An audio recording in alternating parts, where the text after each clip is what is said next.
নমস্কার বন্ধুরা, আজকের ভিডিওতে আলোচনা করব যে পশ্চিমবঙ্গে যে এসআইআর হবে সেটা কবে থেকে শুরু হবে এবং কি কি ডকুমেন্টস লাগবে এই রিলেটেড।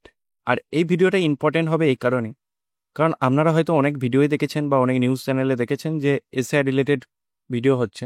তো সঠিক তথ্য আপনারা পাওয়ার জন্য অবশ্যই স্কিপ না করে সম্পূর্ণটি দেখার জন্য অনুরোধ রইল। আর আমি অনির্বাণ, আমার ইউটিউব চ্যানেল রয় টেকটিক্সে আপনাদের সবাইকে স্বাগত।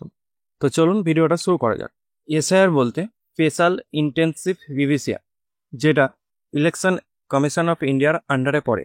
তো এটা শুরু হবে কবে থেকে পশ্চিমবঙ্গে, সেই ডেটটা হচ্ছে আপনার পুজো বাদ, মানে অ্যাকচুয়াল ডেট আপনার কবে সেটা এখনো বিজ্ঞপ্তি প্রকাশ হয়নি।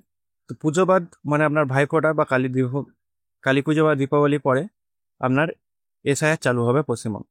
আর এর জন্য যে যে ডকুমেন্টসগুলো লাগবে তার মধ্যে প্রধান একটি, যেটি আজকের পর্যন্ত রিপোর্ট পাওয়া গেছে, যে আধার কার্ড নথিভুক্ত হবে। আপনারা সেই আধার কার্ড, যদি আদার্স কোনো ডকুমেন্টস না থাকে সেক্ষেত্রে আধার কার্ড দিয়ে আপনারা সেই এসআইআর ভেরিফিকেশন করতে পারবেন। হ্যাঁ, আধার কার্ড বলতে যে যাদের নাই ডকুমেন্টসে আজকে আধার কার্ড করিয়ে নেব সেরকমটা নয়, কিন্তু আধার কার্ড যখন এরা ভেরিফিকেশন করবে তখন তারা চেক করবে আধার কার্ডের কবে ইস্যু হয়েছিল এবং নতুন আধার কার্ডের সময় কী কী ডকুমেন্টস আপলোড করেছিলেন সাপোর্টিং ডকুমেন্টস হিসাবে। এই সমস্ত কিছু খতিয়ে তারা দেখবে, তারপরেই তারা ভেরিফিকেশন করবে।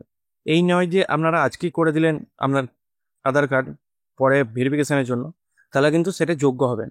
তো অতএব তাহলে চিন্তার কোনো কারণ নেই, যাদের আধার কার্ড আগে থেকে অলরেডি হয়ে আছে তারা সেই আধার কার্ড দিয়ে ভেরিফিকেশন করতে পারবেন। তো আজকে এই ছোটো ইনফরমেশন ভিডিওটা দেওয়া ছিল, কারণ অনেকেই এটা নিয়ে টেনশনে আছে। তো যদি ভিডিওটা হেল্পফুল হয়ে থাকে তাহলে বন্ধুদের সঙ্গে শেয়ার করবেন এবং চ্যানেলে নতুন হয়ে থাকলে চ্যানেলকে সাবস্ক্রাইব করে পাশে থাকা বেল আইকনটি প্রেস করে দেবেন নতুনত্ব ভিডিও পাওয়ার জন্য। জয় হিন্দ, বন্দে মাতরম।